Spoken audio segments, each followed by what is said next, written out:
Hey everyone, welcome to Real Mob Stories with James Proctor. And today I'm with my friend and special guest, Chris Colombo. How are you doing today? James, thanks for asking. If I was any better, I'd be you. Yeah. The first thing we'll go over is this History Channel thing. And so I know that, I was pleasantly surprised to see you as one of the people that was interviewed. There was two parts that I really struggled with, and it involved the way they portrayed the Gallo brothers and the way they portrayed your father. What did you, and so when you were brought into this thing, were you told what the project, I'm sure they told you a little bit about the project, and was it the way that it came out? I don't feel that your expectations going in were different than how that finished product was, right? Wasn't as bad as I thought, but it was the same. We have an agenda that we instill in people, and they just cut out. And I could tell that the production company, Bobby O'Brien, who's in the production company, he reached out to me, and he was an intern to John Albert, who I believe is the greatest journalist that ever lived. Yeah. And, he's been on CIA hit lists. He's had his own harassment by the FBI. He challenged Putin to a hockey match in Russia and kind of kicked the hell out of him. And then Putin ended up killing his protege in Ukraine. And John Albert also fights. And he was the one that did my show, House Arrest, and we came quite close. Yeah. He's a guy who tells the truth. So when Bobby O'Brien said that he was an intern to John, I called John. John said, yes, that's true. I agreed. I thought that the History Channel, from stuff I watched on it, would report more facts than conjecture. Yeah. Or conjecture. They spent a lot of time with me, and their eyes were opened up when they saw, because they saw the whole pictorial of the league. I don't know. Let's see if you can see this. Can you see that? Yes, I can. The crowd. You see it clearly? That's Columbus Circle, the first Unity Day. One of the first things they had said to me was that the first Unity Day, there was around 10 to 50,000 people. Says that's a lot more than that. He said the media hid the success of and the support of the Italian people and the Italian American Civil Rights League. Yeah. So I showed them the picture. So they go by 20 people per square inch. 3/4 fits out of the picture. Yeah. We're counting about 175,000 people. So a light bulb went off in their heads. Like, that was a lie. What else? Number one, they're with the same conjecture that the Gallows were behind it. And then next month, they try to say that it was Carlo Gambino. And, and I talked about that. It just wasn't true. What Selwyn Raab has that encyclopedia of the mob. It's basically a reiteration of law enforcement and limited informants at that time. The backlash story was that Carlo Gambino did this through Joe Gallo. I gave them the history of the Gallows and my father. My father loved Larry Gallo. Was not for him, myself and my sister would not be born. Yeah. It's true. He saved his life. I laid that for them out on the History Channel. They did not play it. And they show the handcuffs, was kidnapped. They skipped over it. The production company tried. And, I called them and I said, if I saw it, they said, Chris, we tried. They hated it. We had everything was a redo. So I guess they brought other people in to fill in the blanks where they were depending on me. And they knew it was the truth. One of the things the History Channel said to me that they thought was strange was the gun used to shoot Jerome Johnson. The cop told the History Channel, they interviewed him, that he found the gun. Had the print, was left there. Nobody knows where it went. Now, you have the FBI guy saying that he's getting film over it. Watch it. All that film disappeared. The FBI confiscated. We only ones that had a copy. They tried to get it from us. Channel 5, Channel 4, Channel 2, Channel 9, Channel 7, Channel 11, and a couple international stations. It all got confiscated. We hid it at the hospital. My father was above the elevator in that panel. They didn't get it. I watched it, so I know what happened. And then it fell into the hands of the FBI after that on a search. But they confiscated all of it. Now you mean to tell me the FBI is watching, and the officer says, "Well, we turned it over to the NYPD because we don't. Murder is not a federal offense." Do you believe that? No, and that's not accurate too, because when you look at didn't they buy, wasn't that equipment rented? I thought it was rented out of state in New Jersey or somewhere. No, Pennsylvania. no. I'm talking about they confiscated the actual footage, everything of that day. The camera was rented out of a WASP town called Greenwich, Connecticut. Now, could you picture the shooter, an Afro-American man with a bad background, going to Greenwich, Connecticut to rent the camera? No, not at all. Could you picture Joe Gallo going to Greenwich, Connecticut to rent the camera? No, he wouldn't have either. No. Why would he? Now, I don't like to reference Mikey Scar, but he did a three-pace thing. He was there as a youth with the Italian American Civil Rights League in the chapter. Watch it, he said, my father made sure when they needed a baseball team, they got it, and he was accessible. There was a league chapter 2 doors down from Joe Gallo's club. And he makes the same point I did. If Joe Gallo's going to shoot Joe Colombo or has shooters, why don't they just walk into the chapter to shoot him?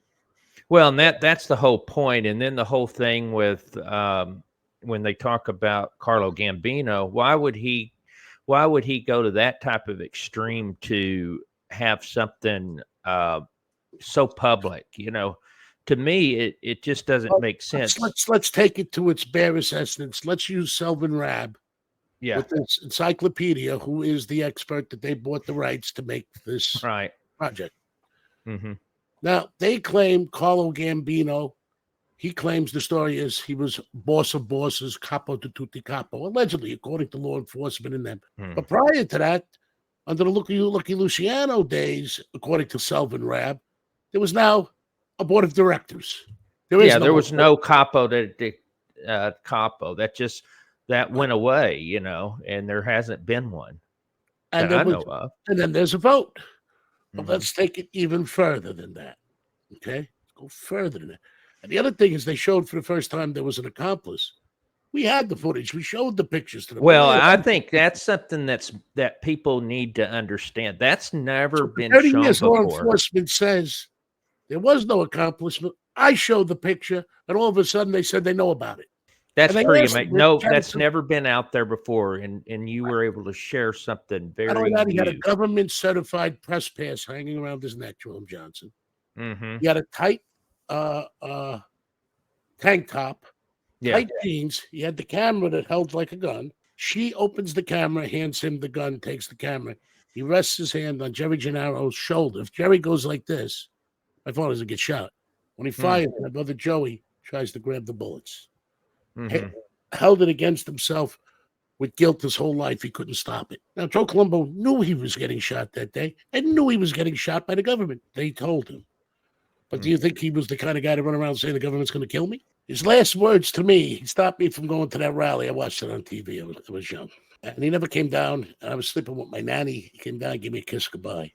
And he said, my biggest regret is that you, your sister, my mother was going to watch me fall. They made him a deal if he backed off the league. My brother Vinny drove him, that he'd never have any problems with the law again. Said, you won. Says, I'm not backing off the league. Says, you know what we're going to do to you. He says, do what you have to do. He says, I'm not dying 1,000 deaths or abandoning the people. My life is not that important. The people are. It's exact words to them. So, all right, Joe, we warned you. We have respect for you, but you're going. But you're talking about a guy that went on a suicide mission for his country during World War II. They brought him back from Casablanca in the Coast Guard, and they had him right at the Brooklyn Navy Yard, and he could see the house. And he lied about his age to enlist, married my mother.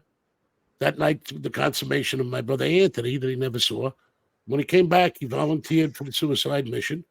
And what that mission was, there were decoy ships that were delivering the bombs for Hiroshima and Nagasaki. One was by plane, and one was by boat. So there were other planes they let out that were bringing it.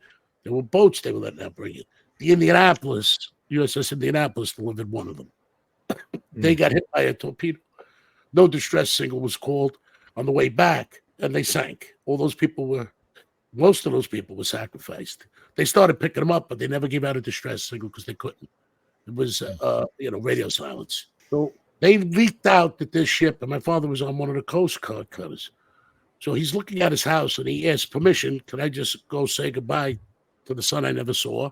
and my wife. They said no. He went anyway, and they even let out to him there was a day they were leaving. So he could have been charged with a way without leave. But if they hit international waters with that boat, it's desertion. Mm. So that's how he made my mother pregnant with my brother Joey, so my brother would have a sibling. He saw his son, and he figured he was going to his death. So Joe Colombo was no stranger to his compromising his morals, what he believed in. Now, he could have just stayed in the house. They probably would have never charged him because it was a secret mission. But he sees the boat leaving at a wrong time. He hires a fishing trawler that catches up. He jumps on board. He wouldn't leave him. For whatever reason, the rear admiral of that mission, my father's cutter was here. There was another one here, the Coast Guard, to guide the destroyer.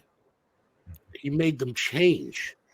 And this one got hit, but they couldn't turn around and save the people because they were the decoy like they had the bomb. Yeah, right. He suffered with I forgot what the diagnosis was. He slept walking, had very bad nightmares his whole life after that, that his shipmates were banging on the whole, portholes, trying to let him in. He'd wake up cold sweats his whole life. It tortured him.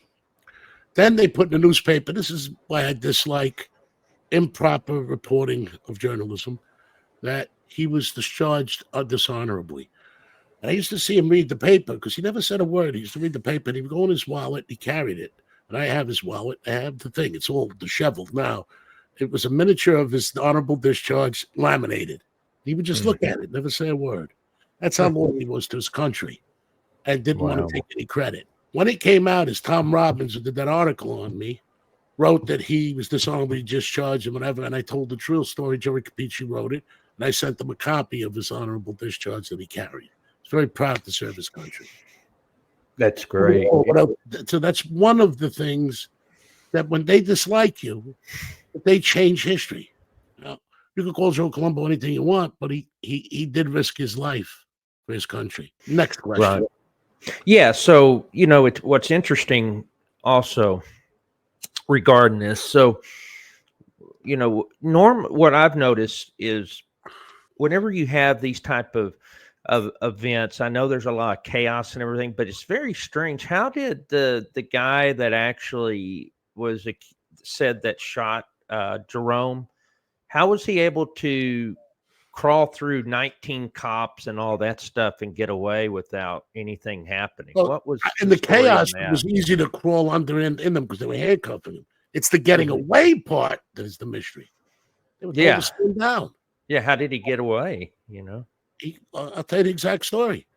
I saw it on the film. You see him come around, go down under. He crawls under. There was no sound on that film, I believe, because at that time I don't think they had sound on the camera. The one we had it was the lead camera. They took all these pictures and all these things, and you see the flash and the jumps of the people and the cops, and you see him crawl out one shoe.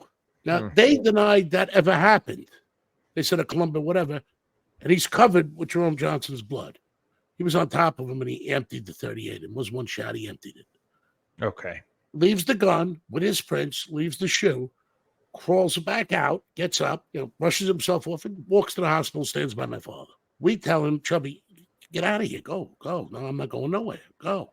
He goes on the land. The FBI says, tell him to come back after 3 weeks. We're not going to arrest him. The strange part, what nobody does know, is there was a few other people hit that day from gunfire from the roofs. So they were going to take out Jerome Johnson. He was never going to live. That was just a plus for them. How many shots did Jerome actually fire? Do we know? 3.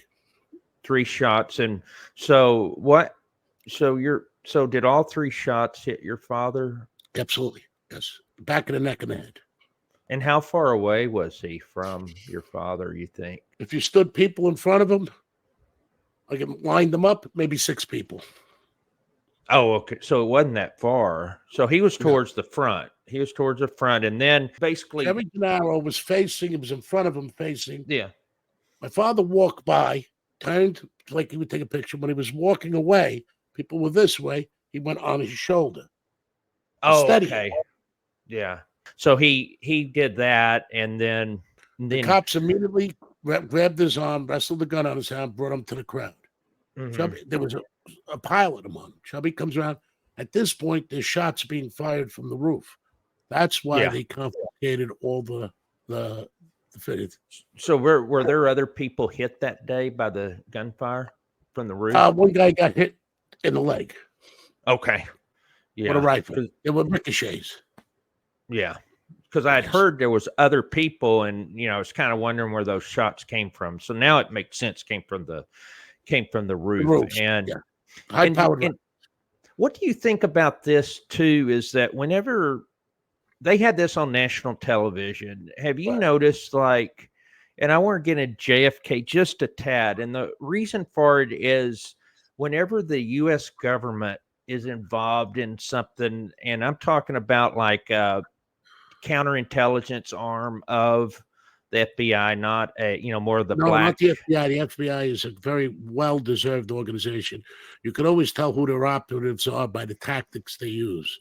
Yeah. If you read the article on me in the New Yorker, and one of the reasons I did it because New Yorker fact checks. Even they said my horse was a thoroughbred.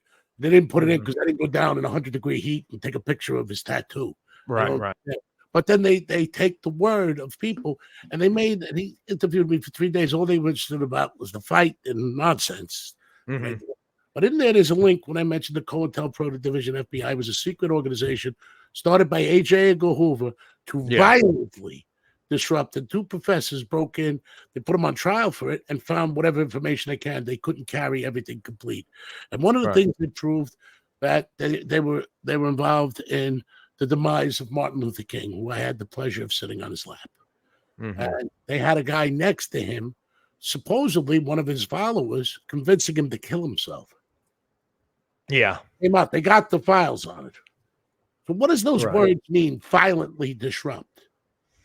Well, that's through some sort of using terror to be able to meet. And that's exactly what the backstory is to support terror, because they're showing people that we will get you in front of your family.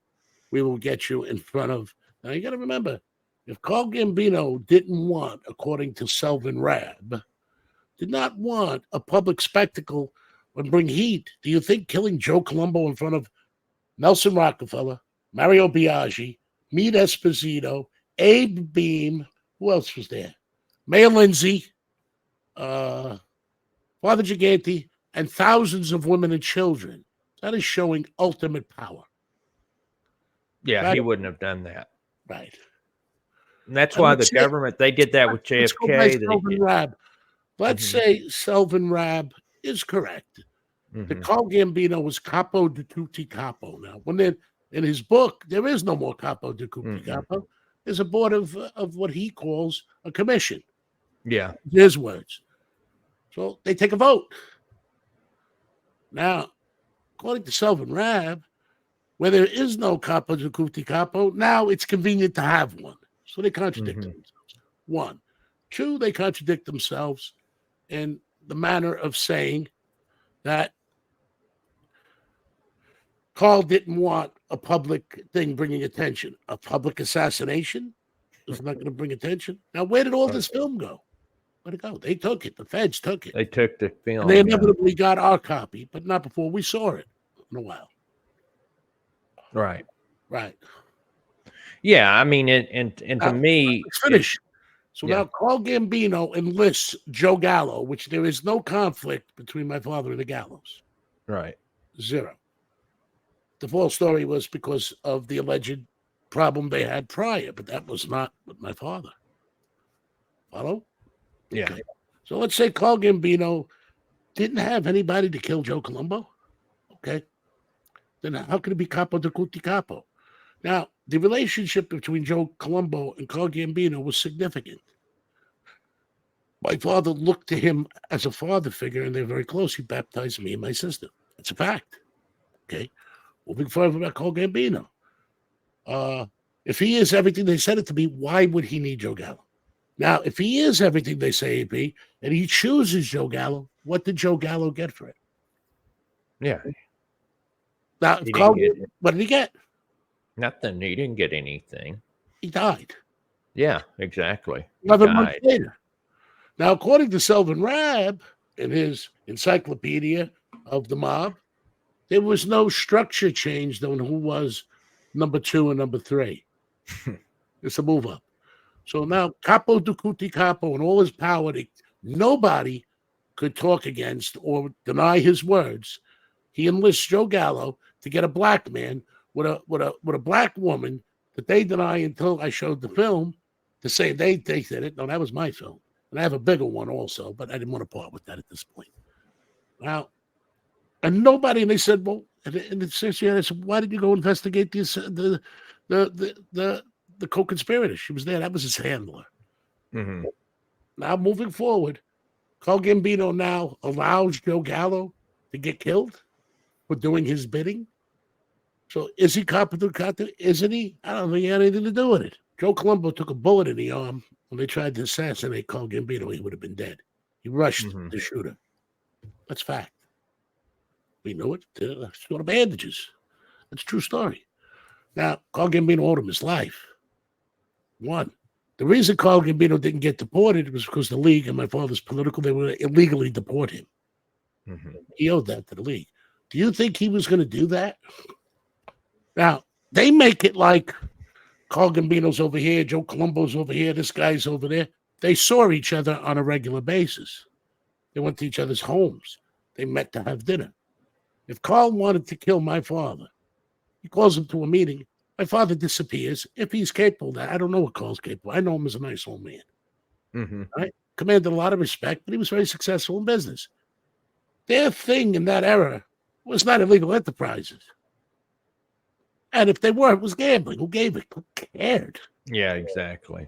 And he would have, yeah, and that's exactly. I think he life 12 years ago for gambling. Now they're advertising. Yeah, I know. And he would have came in, if he was called to come in to meet with him, he would have met with him. And that would have been the way to do it, right? He do it the week before. Yeah. Or whatever. Okay. Mm-hmm. Or the backstory, so you know. After my father, this happened, and the press said it, we went to pick Carl up at his house. No bodyguards, no nothing. He got in the front seat of the car. We went, all the brothers. Mm-hmm. At this point, he says, I want you to know I had nothing to do with your father. I am here. You have my word on my children. Now, one of his sons was my brother Joey's bachelor party when he got married. We were very close. We seen each other at dinners, christenings, engagements. Mm-hmm. It was not an abnormal thing for me to get up in the morning and Carl was having breakfast with us. Right. It's not abnormal. So this whole, what would we need with all this? If Carl would have called him and said, hey, Joey, meet me at 10 o'clock at night over here, my father would have went. Or if my father said, Carl, I need to talk to you, come on, he would have came. Right. So I don't understand. And listen, the reason I do a podcast is to help kids gamble. How to do it. Now you followed me. I'm the best in the nation. Yeah. I just wasn't sure. I didn't go balls to the wall, expression, because I didn't know legalizing would affect it. No. 83%. I am 15-3. Mm-hmm. Halfway through the year, Anthony did 77% after missing a lot on a lot of good ones and not picking the one I picked. Mm-hmm. We never pick each other's. That's amazing. He's going to be a fine young handicapper. I think he's the future. Very smart young man, smarter than me in a lot of ways. But then I learned from people. I learned from the kids, the future of the kids. So my purpose for podcasting is not political. It's not self-serving. It's what I love to do, and I can teach people how to do it without getting hurt. Because I see how they're doing it. They're going to destroy people. Yeah. So you've seen most of my interviews. I try to pick positive energy interviews. Mm-hmm. Why interview? The best three-point shooter, in my opinion. The best at everything I could find. That I appreciate. Adam Rodriguez. Al Sapanzaro. Abe Hawk. Jason Terry. Follow me? Mm-hmm. Yeah. And I like to send positive message to the youth of America. You can learn from the best of people and how they go. Right. You know, you watch the one with Jason Terry. I mean, it's inspiring. Yeah. Abe Hawk was marked for death. He was born just out after they went into Auschwitz. His mother had to hide. She was pregnant to him, or they would have killed him. Mm. You know, and he went up to be the business manager and one of the biggest managers in Hollywood, Led Zeppelin. So I like positive things. Now, I watched this genre, and half the people that interviewed me, I didn't watch their podcast, but I started watching what they say. Now, I know when they're lying because I was there. Yeah. All of them. I can't tell you if they're lying, so I say, how else can I tell they're lying? So, you know I'm a professional gambler, right? Yeah. Okay, there's no doubt. One of the things I play is poker. That's a skill. It's not really gambling because it's the only game that you can see the cards before you bet. Yeah. You follow? Yeah. Yeah. So you don't put your bet up first and then wait. You bet after you get your cards. All right? Okay, moving forward. There's a thing in poker called a tell. You know when someone's bluffing, you know when they got it, it's a tell. That's the biggest part of the game. Money management, that and your tells. That's why you see them wear the hoods, they wear the glasses. They don't watch their hand movements. They sit frozen. So when I went back on all of these handicappers and some of the people that interviewed me to talk in this genre, I studied. And I watched when they lied that I knew was a lie. And I went back on the things that I watched for those tells. I could tell when they're lying. Yeah. Now, the stories that Sammy tells, I watched his tells.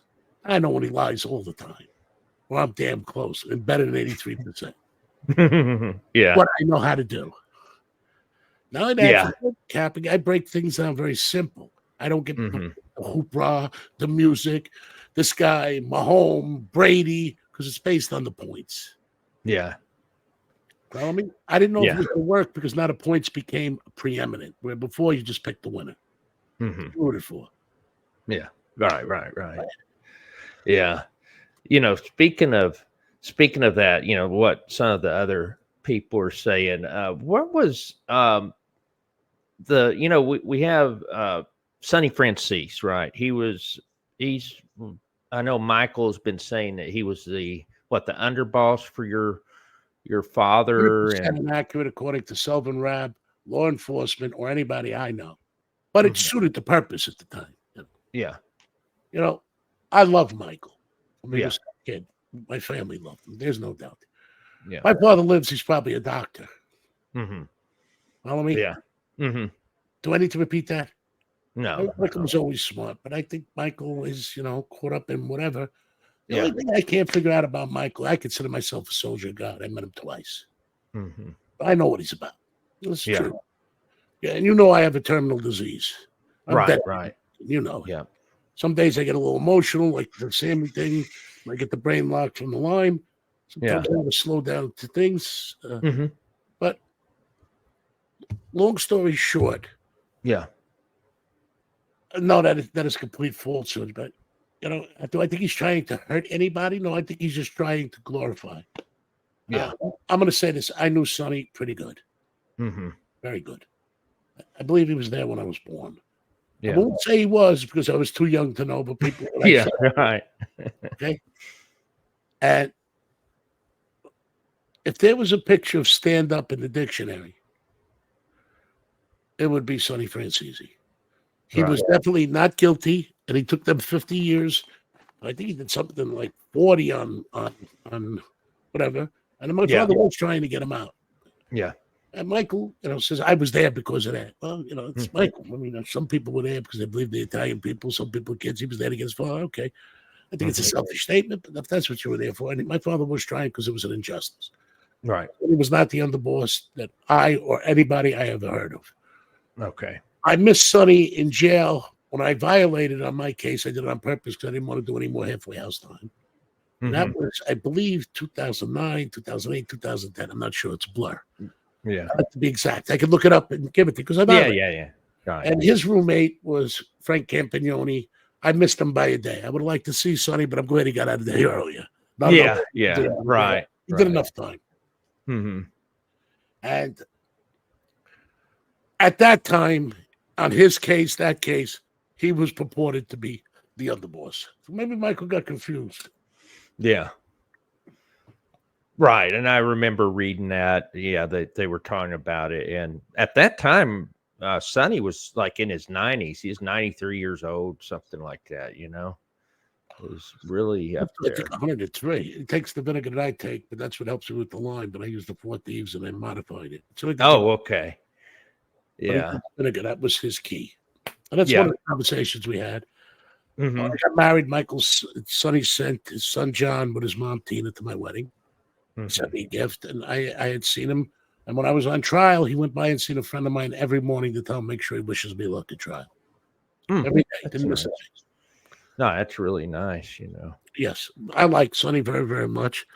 I could see the conflict within Michael because you're taking the most stand-up man, in my opinion, in history. One of.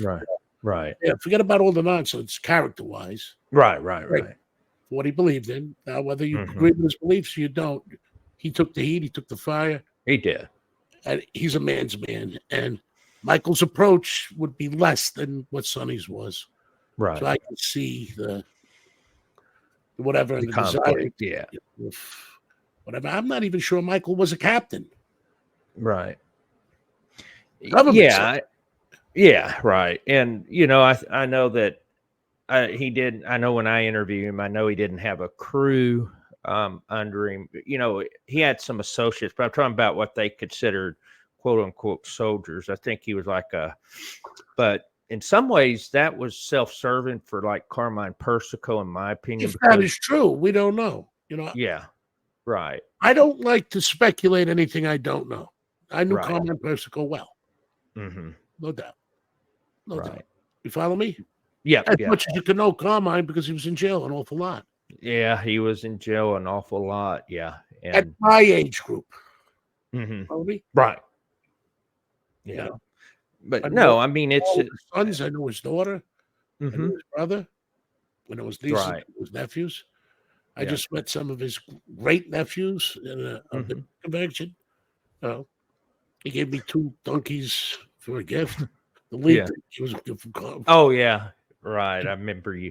I don't like to speculate to anything these people say, but other than when Michael got arrested, that they purported he was this, I had never known that to be true. Right. And I'm not saying it is, and I'm not saying it ain't. I'm going by Selwyn Raab. Yeah. What is what's all this with the? I've noticed now with the mob that talking about both Sammy saying it. I know that Sammy, I'm going to tell you right now, is a pathological liar. He's running out of content. These people are content junkies. I mean, I'll tell you the truth. If I was on the tube every day and dropping things, how much could I know? I mean, could anybody really know what Jimmy Hoffa is? Right. Yeah, no. I mean, could anybody know these things? And because I was an expert in this, I'm gambling, stuff like that, I could tell you my experiences, my political experiences. I work with children constantly. In a business sense, I train them. I am a professional trainer and motivator. I am. That's what I do. With kids, I don't charge. Right. What my passion for this is, to tell the truth and say it, is because this stuff, and I hold back on a lot of what I could say. Yeah, right. I'm not an informant, and I could never be. They tried very hard to make me one for a very long time, and they tortured me. You don't hear me complaining about it. I'll tell the stories you want to hear it. I don't make me the focus of what I do. I try to help kids. Right. Saves one kid, like Alan Kaiser. It's worth it. Right. To me. I agree. Yeah. I don't like to talk about Sammy because it's negative. I don't empower negativity. Right. But I will vehemently say that he's misleading the American people because they're infatuated with things that should be not factuated. Because they're based on, and what message are you sending? Right. He's speaking for God. I met God twice. God is pretty big on telling the truth. And I don't approve of using God for profit. You want to be a prophet for profit, I understand it, but send the right message. Right. I understand. And then also with Sammy, he's claiming some stuff with your father. People understand why I'm here. I'm perfectly happy doing my podcast. I have children. One's named after my father. I have nieces. I have nephews. In 50 years, if you don't have me to reference and all you have is this nonsense, and the internet's the greatest thing, I thought when it was created, knowledge, but you got to sift through it for the truth. Now, there's no obligation, there's no regulation, there's nobody watching it, and Hollywood has become the same. You use real names to do fictitious things. Joseph Colombo Sr. hated drugs, hated them but he Yep. It's one of the things why the government didn't want him. They want it. Moving forward, he was for the people. Yep. Dickie Starr made a good point. I don't like to take his words. I could tell he was pretty honest up to the point when he said, "Watch the offer," and you can see his tell, because all these guys think they're going to rewrite history. Mm-hmm. I would rather hang upside down, be waterboarded, or have my throat cut hanging upside down and laugh counting the blood before I would hurt another family and put, because of my sins, on them. Mm-hmm. Or betray my government or my country because for any reason whatsoever. I do what I feel is right. If that has consequences, I will accept them. Right. And if I am hold back from things I know, it's because I know that it will add a spark to these people that lie. An History Channel, you hear blurted in, Joe Colombo must have killed 12 people by then. Yeah. That's true. In World War II. Otherwise, show me the people. Where are they? Yeah, exactly. That was my question. I was actually going to ask you that because there's no evidence of that. Yeah, in the war, that's different. But they're misleading the people of what he did in World War II versus they're making it sound like he did that on the street against people, Italians or what, They say whoever. in this thing, and the History Channel, the people that came and went through everything, it's, wow, that league did a lot. Camps for children, They 2,000 did. kids every few weeks, built from Yeah. scratch. All ethnic groups, not one. Put a handicap pool in 1970, 71. Who does that? Who does Oh, that? They don't even do that hardly now. There was You know? daycare in all the chapters. There was karate. There was football leagues. There was feasts. They raised money. And then they say he did that. The league was already established before my brother Joey got arrested. The league only came into effect when they arrested my brother Joey. It's the only case in federal history where we gave no defense. After the prosecution, no defense. Look it up. It's there. And then they dropped it, right? They dropped the jury. The jury did. Okay, because I know he didn't Came get back unanimously not guilty. We offered no defense. No defense. Wow. What a not guilty plea. That's how bad the case was. Joe Colombo started aid of Americans of Italian descent. That was his calling. His calling, he was the leader of the Italian people. Officially, unofficially. I loved him. He was loved in the neighborhood. Yes. I did things, I mean, I could go on, but I'm not here to try and make Joe Colombo a saint. Now, I know what it is like. I was born with a bullseye in many ways. And I did not You were. It was a good time to be a Colombo. And I have no complaints. I'm proud of who I am, and I'm proud of my father. Proud of my children. Yeah. And I'm proud of my country. And moving forward, I use in the stories I tell somebody to benefit something good. And the quote of my podcast is forget the experience, remember the lesson. That applies in life a lot. And a lot in gambling too, because you bet this team and you're mad at them when they lose, and you go that team. So everything happens for a reason, I believe. Yeah, I agree. And if you hold to the experience, you will never see the lesson. You know? Well, that's true. Yes, that's very true. And yeah, if Joe Gallo, nothing happened to him because Joe Colombo protected him. Joe Colombo's alive, nothing happens to Joe Gallo. Right. Because Larry Gallo saved Joe Colombo's life. That's a fact. Yeah. That's a fact. I wanted to get your thoughts on one thing about Larry Gallo. And I don't know what's this. He's not an informant. He's not an informant. Okay. Absolutely. I'm going to tell you the tactics of the COINTELPRO division of the FBI. Please. I'll tell you what they do. Well, that's how I can recognize them. And let me tell you, the FBI agents on my case were courteous, were respectful, they were nice. The ones that try to flip you and the handlers and all that, I mean, they'll ask you, but they don't go to those tactics. That's that secret organization with them to prove it exists. Prove it. The Yorker Magazine wrote an article, they don't lie. Okay. They didn't lie about anything I said, but they just admitted things and didn't focus on the mainstream. Right. The History Channel had the facts and lied. Yes. They lied. To make it sensational. You know, I lost a lot of respect for the History Channel. Matter of fact, I'm taking it off my thing. Yeah, me too. Point being, you want the story, at that time, the Gallos came into my father's, my uncle's club. It was a little social club. And they put guns on everybody and they kidnapped my father. So when he talked to you, he took him. Butch Cashier was there and he says, I'm coming with you. They said, we don't want you. And he may not be coming back. He says, he's my brother. I'm an organized crime figure. This is my brother. If he goes, I'm coming with him. I'm not staying here. You're going to have to shoot me now, he told him. It's all right, you can come. He may not come back. He says, I'm going. I can't imagine letting him go without me. That's how I know the story. He told me. So the Gallos were concerned and they wanted my father's support. He says, I don't think you're wrong, but your tactics are wrong. Well, they said, I'm going to give you one straight answer. Are you with us or against you? He says, if you do it like this, I'm against you. It's wrong. Violence is no good. What you're doing is wrong. If you do it right, I'll support you. But if you continue like this, I'm not going to look to harm you, but I'm not supporting you.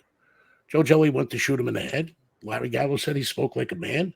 My father says, go ahead, shoot me. I'm not changing because my life is on the line. I am who I am, and I believe what I believe. I'm a man.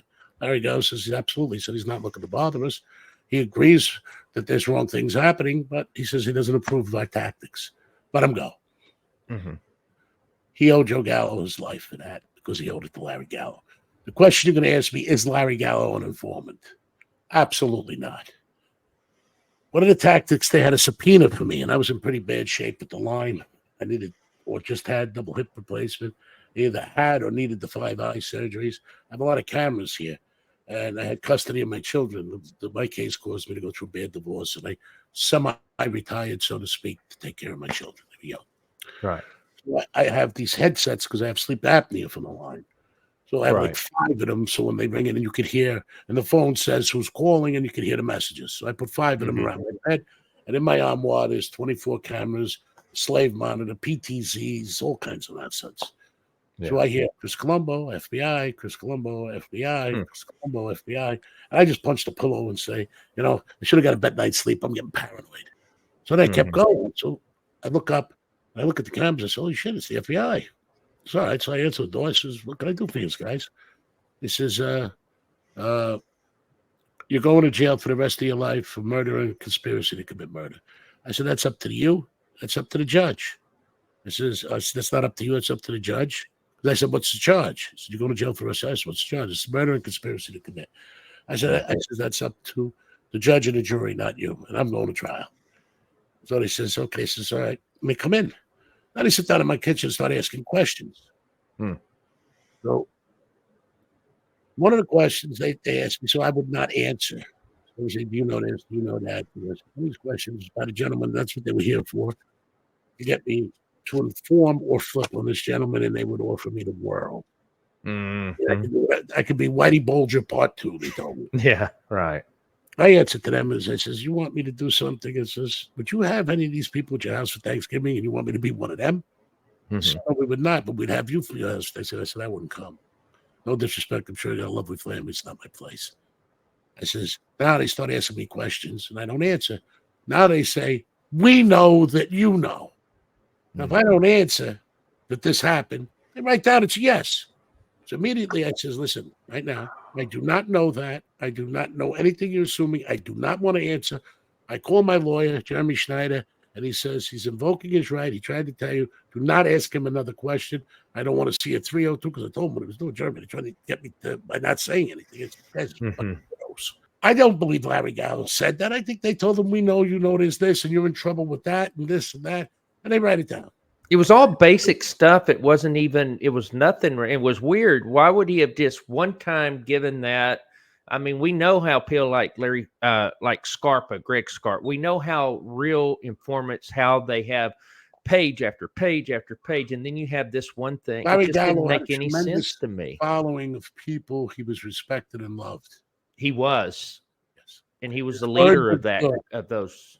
He was a gentleman, is a gentleman, his family's a gentleman. And the other thing is, I love his son very much. But he's sick. I heard he's not feeling good. Every time I see him, I tell him, I says, I'm alive because of your dad, and we laugh. Once we wake, because last time I seen him, I didn't recognize him because we got old, and I'm not getting around as much as I used to with the line. He says, remember me? And I says, I didn't expect him to be there. He says, you wouldn't be alive if it wasn't Stevie. Al is one of the most educated, intelligent human beings. One of my favorite restaurants is Casabella. Bitsy's there. She does a great job. They're there. I mean, the food is great. I mean, I eat there as much as I can.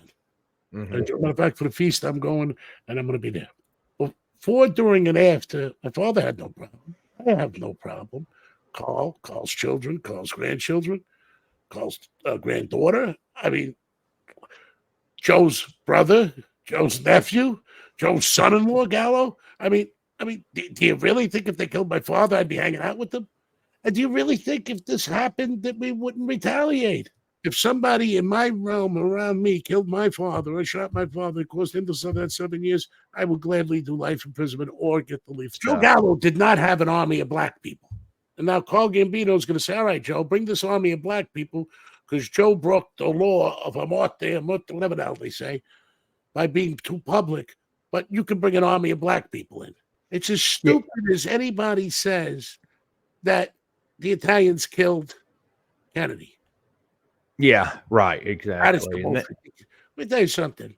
Any ethnic group kills on a conspiracy, kills the president of the leader of the free world, the symbol of democracy. We'd have Navy SEALs coming out of our toilets. Yeah, locked and loaded. Let me tell you. Yeah, significant, and they was tough as anybody. Yeah, and that's the thing I don't understand is that's what Sammy and even Michael have been talking about lately, is the JFK thing being the mob behind it. And I just don't see it. How would they know? Sammy was an isolated situation that rose to another treacherous position and is a natural born betrayer. Michael, I can't answer for him, but I'll tell you, he ain't doing Italians any good. And I tell you, I met God, and I don't think that's the message. I studied Michael. And I love Michael. Well, I'm going to tell you right now, I love Michael. I got his tells, though.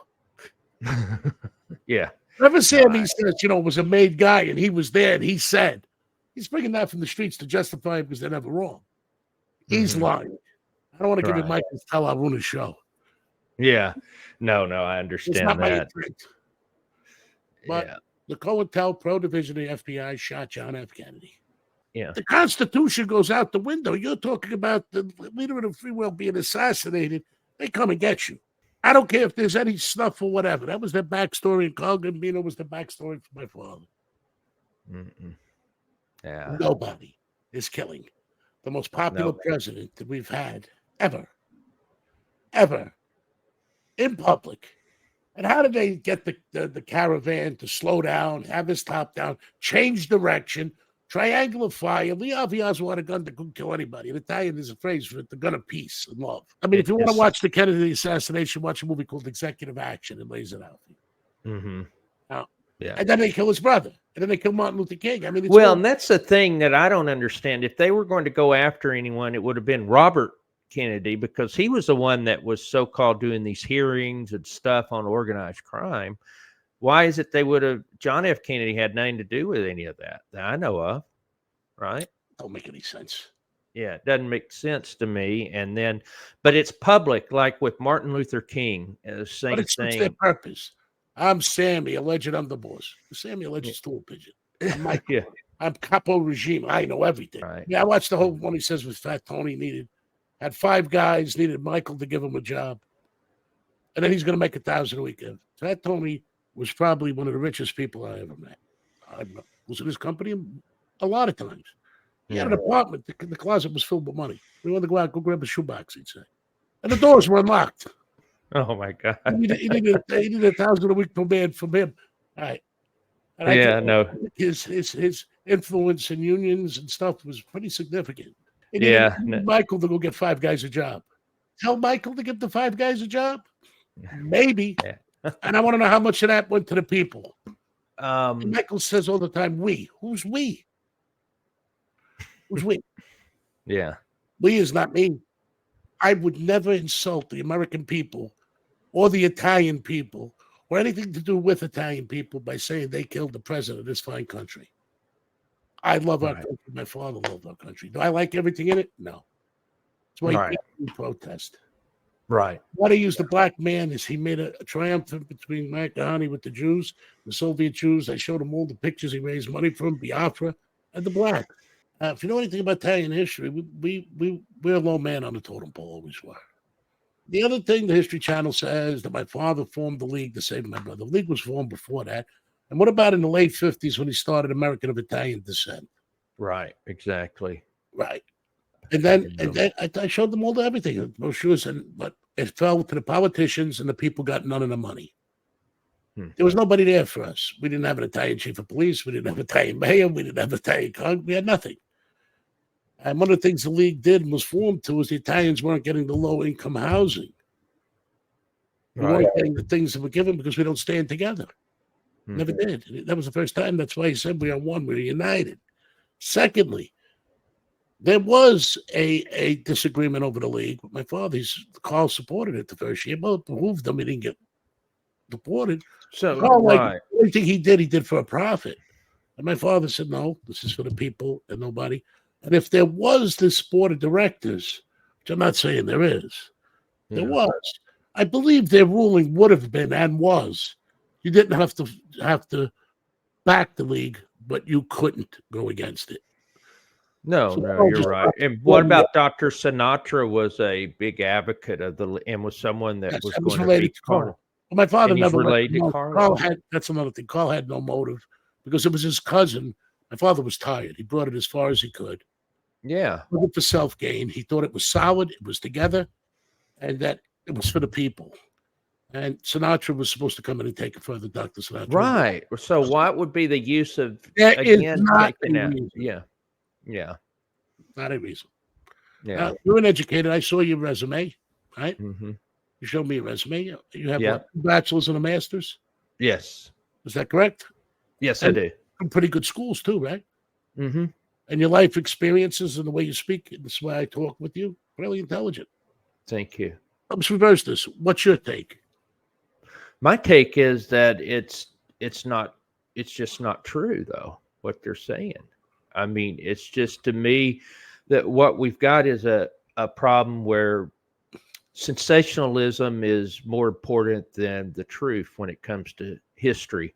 I believe that there's no evidence that would tie this to either the Gallows or the Gambino. And the thing is that what's so dumb is that they can't even get their story straight, because half the time it's Gallo and half the time it's Gambino behind it, Well, it was a collaboration of both. Yeah, which it's just not possible. And then their only evidence is supposedly the guy was seen in a quote unquote Gambino social club. Who saw him? And where's the girl that was holding the gun and escaped? Yeah. And they said they had the picture. That picture came from me. How can one person be gone?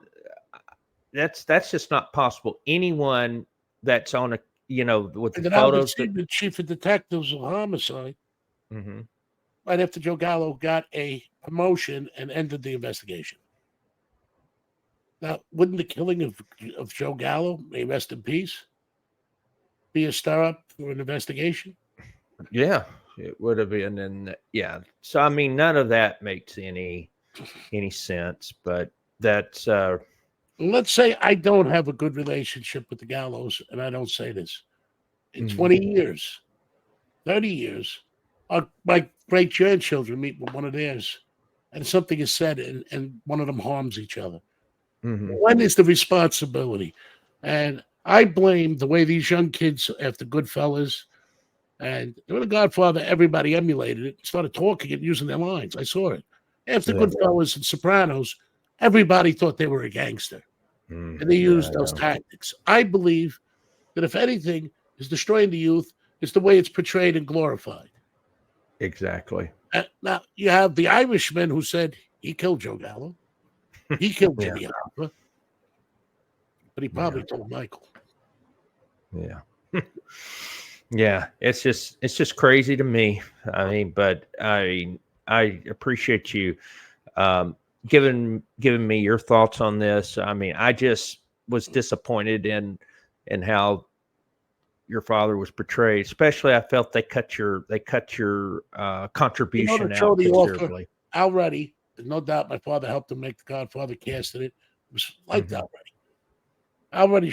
Thing, he had my father getting Mickey Cohen to shoot him. Mickey Cohen was in jail. Yeah. Father Jews couldn't get Mickey Cohen out. Tommy Lucchese was enraged about the book. Made the league about it. That Tommy Lucchese died 3 years before Mario. Yeah, that's what I was going to say. He was already dead. Yeah, they portrayed him like the worst thing I ever seen. Giovanni Ribisi is probably the worst actor I ever seen. He stayed doing Ted crazy people or Phoebe's friends and things. He said, I nailed him. What did you nail? I mean, there's footage of how he actually behaved. Already had come to me, and I stonewalled him because I have a younger sister. I didn't want to make his movie. Right. I didn't want to traumatize the young grandchildren of Joe Colombo and my sister. My grandson him twice, and he got irritated at that. Then he used the offer of a mob film to make a mob film. And what he did is really horrendous. You use real people's names and lies. He kidnaps somebody. Lou Ferrigno's Lucarazzi, my father's bodyguard. I mean, just ridiculous stuff. None of it. Ali McGraw married to Bob Evans, the president of Paramount, said none of it happened.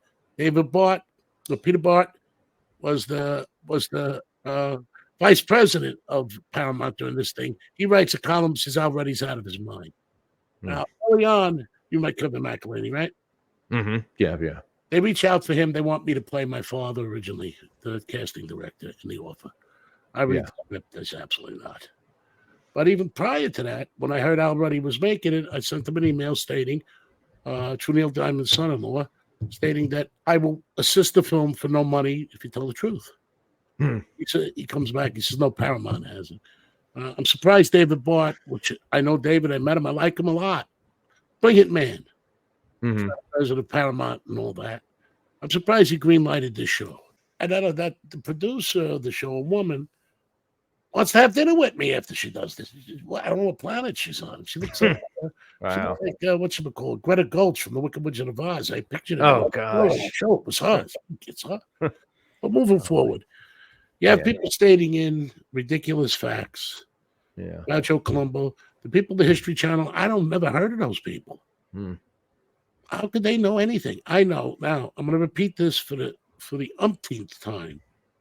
I am reservation because they mix lies with the truth. That if I say something, they'll pervert it, twist it. If people want to meet or be able to reach out to you for your podcast and also for your picks, how do they reach you? I know you have Taken Action with Chris Colombo. Is that the best way? We're on Apple also listening because most gamblers like to listen. We weren't last year. We had a studio built. Anthony is taking a more aggressive role this year because he's earned it, number one. Number two, he's a fine young man, a fine handicapper. And, he is pretty much the consummation of what America should be as a young man. I'm very proud to have him in my funding business. I'm very proud to have him as smart a young man as I ever met. He gets it. We had a studio that's beautiful. You wait to see it. We're going to try and go all year long. Try and just give winners, so when people got themselves in a corner, maybe they can bail out. I'm going to give more and more picks on the show. I'm going to have a thing set up where you're probably going to pay a little bit of money for my main pick so I could support the show to go all year round. Yeah. I may do that and then help the people and then still be entertaining too, because gambling can be fun, but it is very dangerous. All right. Well, I really appreciate it, Chris, and thanks again for coming on with me. James, I'm going to tell you something. You're one of the people I like. You tell the truth. Yeah, and you're reasonable. And not just because you're reasonable, because you're educated, you got common sense, you have children. And that is your priority. It is. Yeah. And I have not seen you do anything to shame that in any way for ambitions. Yeah. No, I won't. Definitely won't do that. Won't sacrifice my integrity or morals for that, Yes. So thank you so much for coming on, and we have to do it again soon. Okay. Yes. Listen, anytime you need me, you call. It's always a pleasure. I watch your channel. I like your channel. I like you very much. I like Lee's. He's Lee. Yeah. I kick out of him. Yeah. And to be continued.